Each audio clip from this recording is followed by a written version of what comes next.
What's going on, everybody, and welcome to today's ACS action, starting with this very first game of the triple header with the 21st ranked Charlotte State Kings going on the road to play against the Clinton Knights of the National Conference.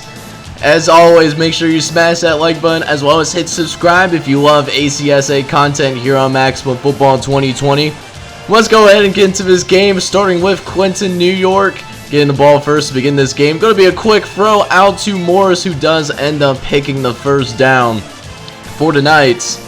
As a couple plays later, facing a third and long, need to make a play for Davis, who goes down the sideline and finds Adams for a huge first down. A massive gain, 41 yards gain on that play, as it gets him in field goal range right away. But you know, as the underdog, Clinton is going to be looking for a lot more than just a field goal. They're looking for 6. As a couple plays later, 2nd and 3 now. Creighton going up the field on the run play. A little quick toss to the right-hand side that goes for the first down, as they find themselves in the red zone already. As now, 2nd and 9, going with Creighton again. A nice 6-yard run up the field, as it leads to now a 3rd and short. Davis dropping back. He's going to have to throw it quickly, and there's just offline. So we do have to settle for a field goal. So quick early 3-0 lead for the Knights, as they do have the ball once again after Charlotte State actually going 3 and out on their first possession of the game. So, now they're back at it again. Davis, controlling the ball, going up the sideline and finds a wide open bar. Wow! Wide freaking open touchdown, Knights. And they are just stunning Charlotte State early on here, taking a quick 10-0 lead, as Ellis is gonna make a catch for Charlotte State finally. Let's see if Charlotte State can do anything with their offense. They're gonna go to Smith, who does pick up the first down off the quarterback draw. The Knights were ready for it, but just well played, much better by the Kings. As now they'll go to him again on the quarterback draw, but this time he fumbles it. The Knights recover. It's 10-0, and the Knights have the ball again, so they have a chance to try and make this a little bit farther of a game, but they don't get it. So, we now cut to the midway through the second quarter, where we have the Knights with the ball once again. We're going to make this a free possession ball game, going to Creighton, who does pick up another first down for the Knights.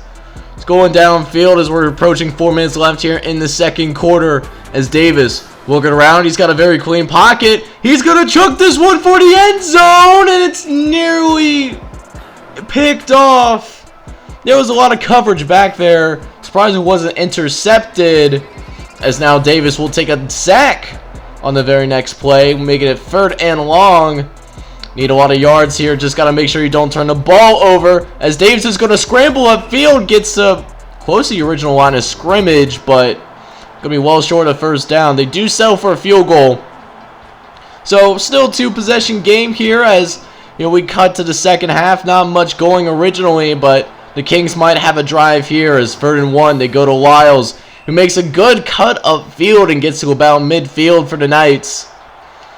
As now, 3rd and 11, a couple plays later, need a big play from Smith, and he gets it to Nwanga, who is wide open in the back, coming out of the backfield, as a first down for the Kings, as it keeps their drive alive, and they keep moving this thing forward, as they now go to Tennyson, who nearly gets to the first down marker, just a yard shy. Wouldn't be surprised if it's a quarterback draw, and that's what it is, and that's how it's going to be a first down for Charlotte State. As a couple plays later now, 3rd and 11. Smith looking around, doesn't see anybody. He chucks one towards the end zone, and it's caught by Nwanga. Touchdown, Kings. They're ready to make this a 1-possession game, but look at this. They're going to go for 2 points here, surprisingly, as Smith drops back. He's looking around, going to go to the corner of the end zone and finds Nwanga again. The big body tight end making that 2-point conversion possible. So here come the Kings, only down by 5 now. We'll see what the Clinton response is, as they're going to go to Creighton, as he takes the Knights forward to A little short of the 25-yard line is now 2nd and 4. It's another run for Creighton, who picks up the first down this time. A nice, good run up that right-hand side. As we now cut to the 4th quarter of play. Final quarter. Can we finally see our first upset in the ACSA? This will be a big win for this program, as they were not expected to win today. They had the team and they had the pieces in place to, play like this against a top 25 squad, but was clearly overshadowed in the ACSA polls early on this season. They're proving that they deserve in the top 25, as there's Kramer. Huge catch for a first down. And the way this game is going, they can put this team away. They can get up by 2 possessions, but of course, Davis takes a pretty bad sack there. As now we cut the 3rd and goal now. Davis going to try to throw over to Creighton, and he's just going to be just shy. So huge decision here by this Clinton head coach. Are we going to go for it? Yes, they are. To make this 2 possessions, and no! The Kings make a stand. But can they get out of this shadow of their own goal line as they try to throw out of there, but it's incomplete. So a 3 and out, so still a 5-point lead here, 4.5 minutes left to play, as Davis is going to go ahead and scramble upfield and nearly pick up the first down as well. Going to be just shy, however. So they're going to attempt this field goal here. A long field goal attempt on the way. Let's see if this kicker has the leg, as the kick is up and it is well short. So still, once again, a 5-point game, as Charlotte State still has an opportunity to come back here. As the very first play after the missed field goal is going to go to Smith, who does pick up some good yards on that quarterback draw. As now 3rd and 6, huge play for the Kings here. They got to pick up this first down, and it just barely give it to him. I thought that he was short, but the refs disagreed. They gave him the first down. As now it's a 2nd and 8 now. A couple plays later, they get it to Sullivan. They're now across the 50-yard line. First down for the Kings. As a 1.5 minutes left. Critical time right now as they go to Wiles on the outside. He's got plenty of space. They're at the 25-yard line now. First down for the Kings. They got to hurry up now. It's a couple plays later. They're facing 3rd and 13. The clock is ticking. Smith is going to throw it across his body, and it's nearly intercepted. So now 4th and 13. One last gasp for the Kings. And what do? They call a quarterback draw. They don't get it, and that's how they lose to an unranked team. The first major upset in the ACSA. The number 21 team falling 13-8. So what a way to start this episode. We have our very first upset in this series. Number 21 team in the country falling live in front of your very eyes. As now we'll shift things up down to the city of Brotherly Love, where the Philadelphia Tech Black Mambas host the Rugby Boilermakers. What should be a highly contested ball game. Philadelphia Tech, not the most talented squad, but they got, they have a lot of heart, They got the black jerseys to represent Black Mamba, as they got the Mamba mentality. Hill down the sideline. Can anybody catch this man? No, he will not. And as Legion will always say, he is gone like a girl in a country song, as the rugby player was called for roughing the passer. So right out of the gate, Philadelphia Tech takes a 7-0 lead. Let's see how the Boilermakers respond, as they do have some pretty good field position to work with midway through this second quarter. 2nd and 1 now. Kutai going to drop back the pass. Trying to get it over to the sideline receiver, but just wasn't necessarily on the same page. As now 3rd and 1. Kutai going to try to scramble upfield and gets the first down with ease. Nearing midfield for these Boilermakers. Are looking for their first points of the day. Slow start for rugby, but they are looking to fight forward as it's another first down. Now inside Philadelphia Tech territory for the very first time today. As now 1st and 10. Kutai going to throw short to Fair, who gets out of bounds on the 35-yard line now. As a couple plays later, Kutai again going to run with it. Kutai doing everything for the Boilermakers. He's running. He's also passing. Just putting the offense on his back this drive. There's another third down. Another first down run by Kutai. He's just doing everything for his team. You got to ask if his back's okay. He must be sore right now on this drive. As luck is starting to, remove itself a little bit. As now, 3rd and 10. Kutai needs a play. Gonna get it to Pike, but it's well short of the first down. So a lot of work, but unfortunately they had to settle for a field goal there. As now it's only 7-3 with about a minute left in halftime. So Philadelphia Tech, they're gotta give them some credit. Not a very good team, but they're playing their type of style of football game, and it's to their advantage. They still have a lead with a minute left. But look at this. Cook is able to get some major yards. And there's also a pass interference on Philadelphia Tech.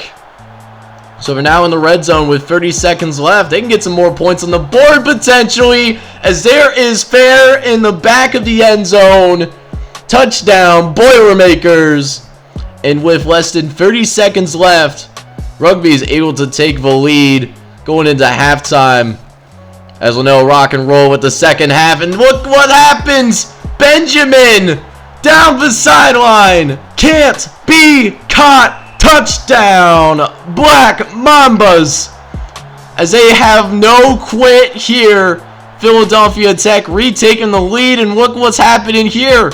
A 2-point conversion. Don't know why they're doing it, but it nearly works so. 2-point conversion fails.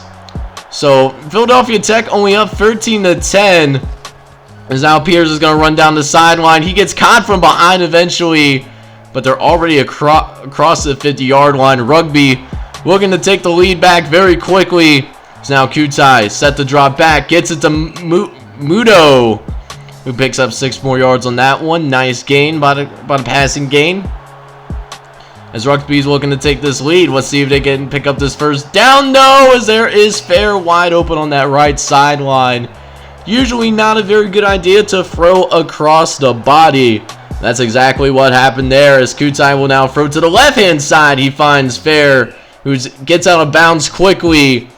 But is another red zone opportunity for the Boilermakers. Can they retake the lead? Kutai going to Pike, who takes a shot but still is able to hang on regardless though. Gain of 7 for the Boilermakers. As 2 plays later, Kutai drops back, throws over his body to Fair, and he's in! Touchdown, Boilermakers! And look at this, they're also going for 2 points. Don't know why they're doing it, but it is what it is, and Kutai takes a shot.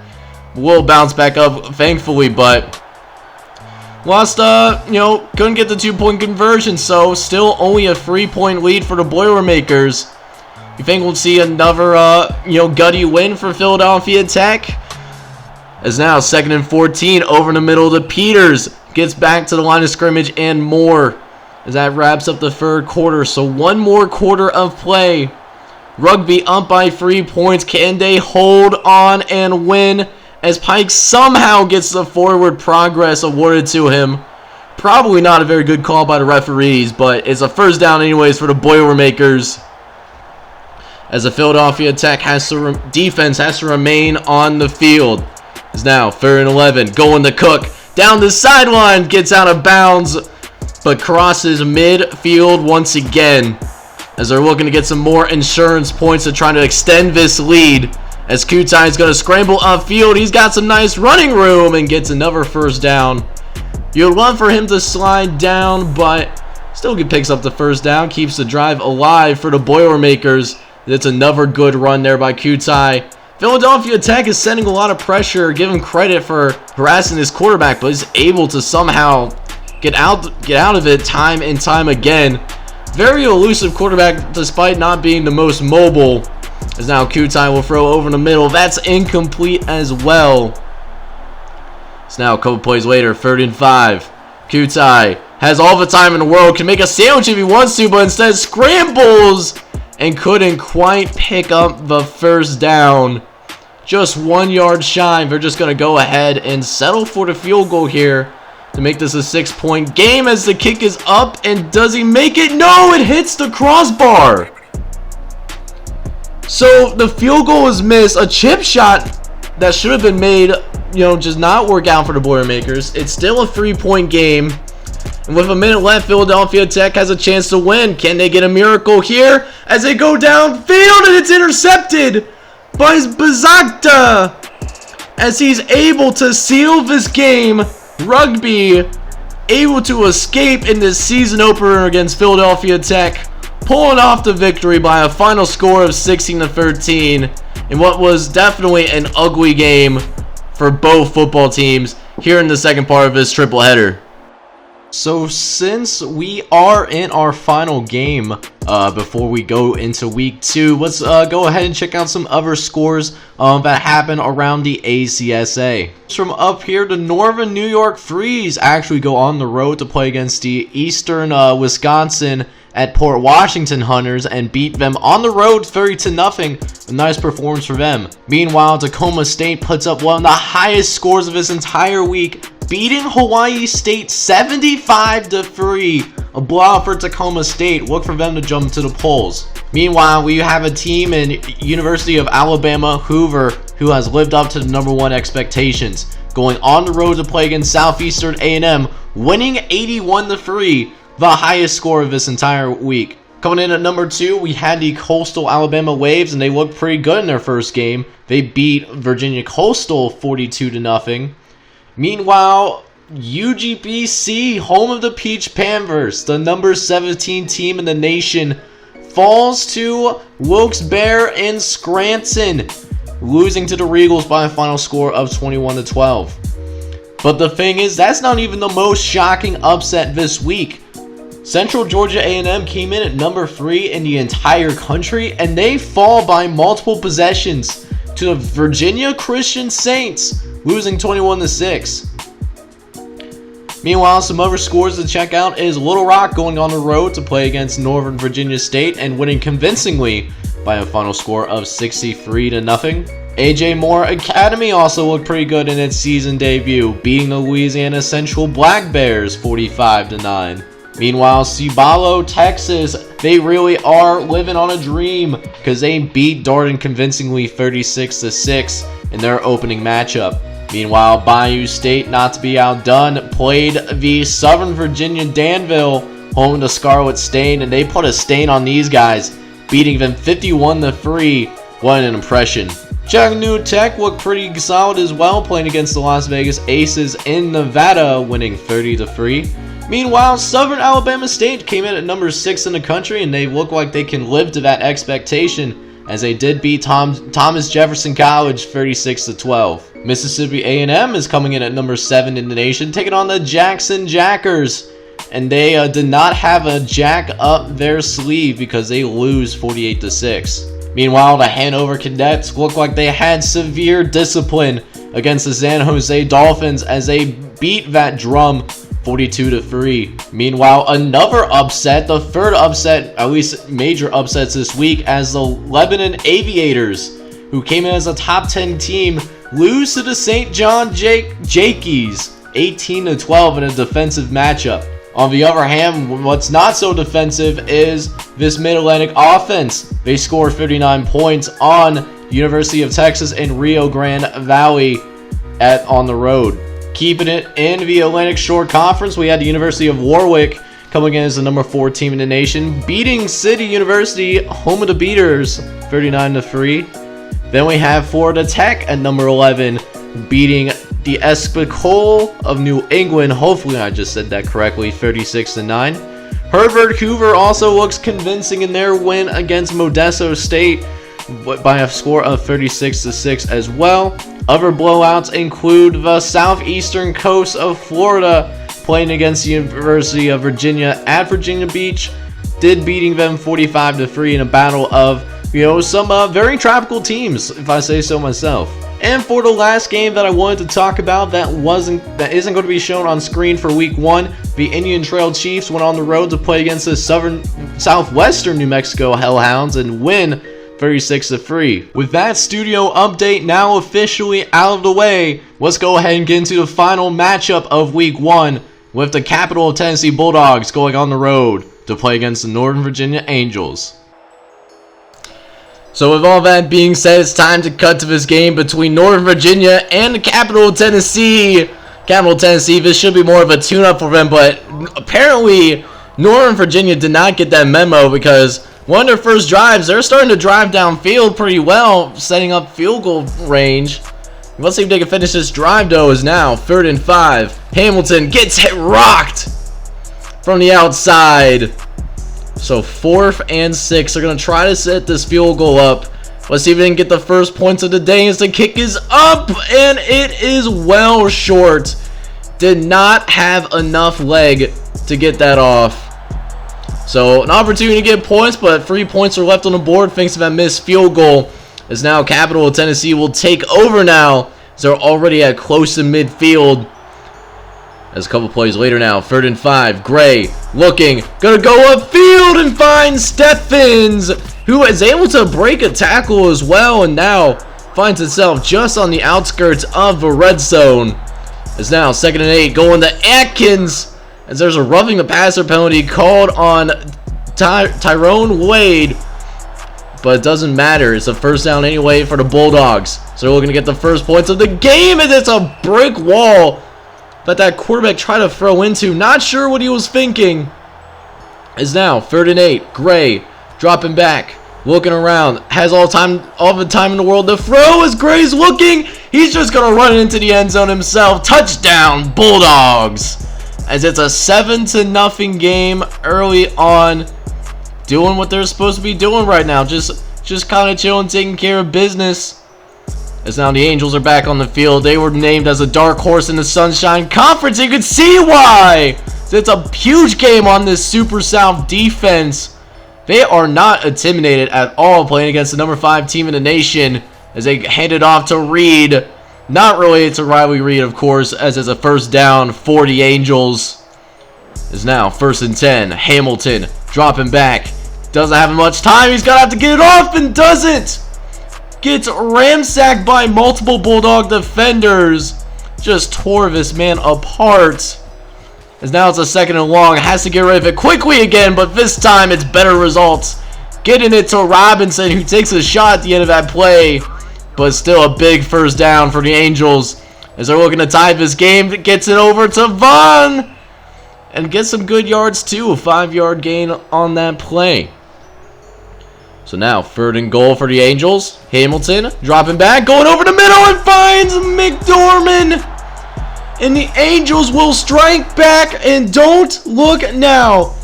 We're at halftime, and the Angels are tied up with the number 5 team in the nation. Is this going to be the landmark upset in this ACSA to define the inaugural week of the season?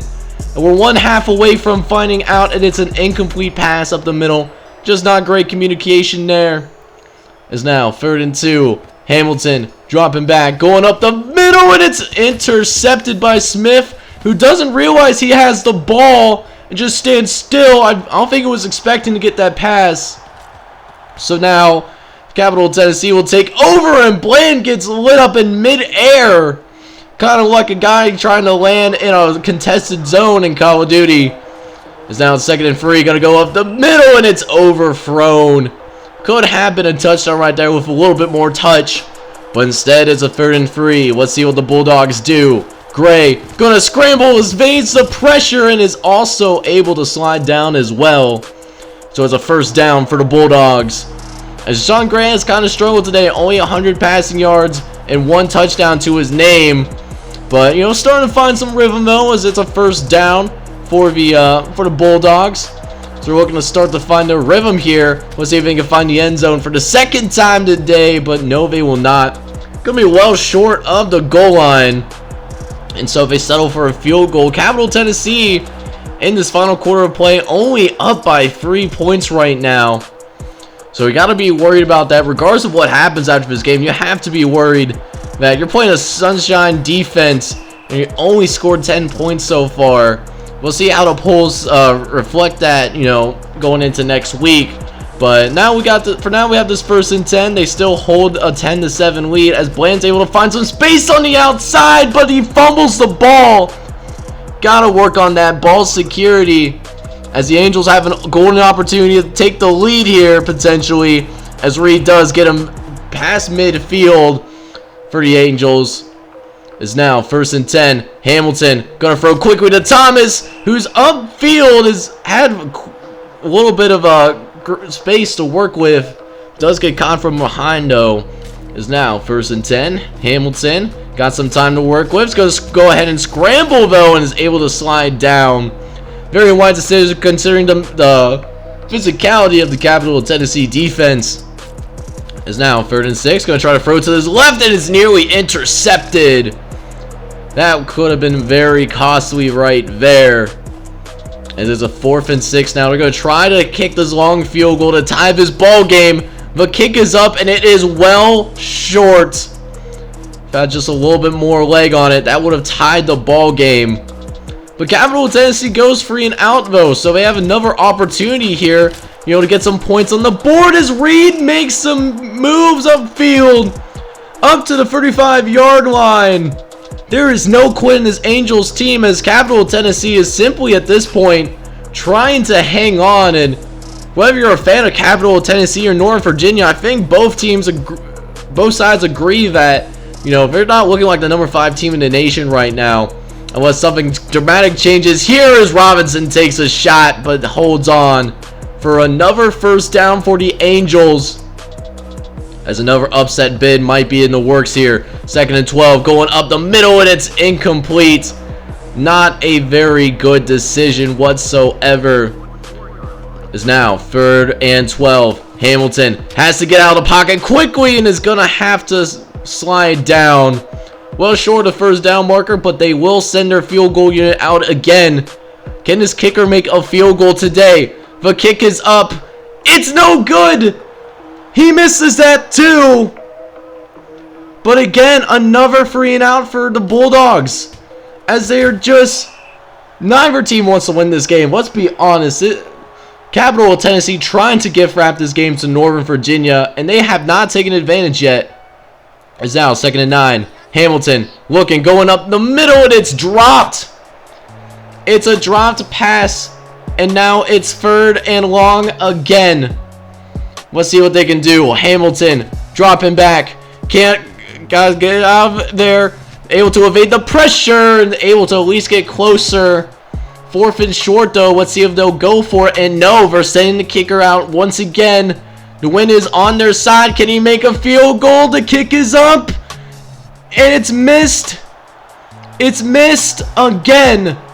Another missed field goal for Northern Virginia, as Capital of Tennessee is going to escape a huge upset, winning 10-7 thanks to some miscues by Northern Virginia.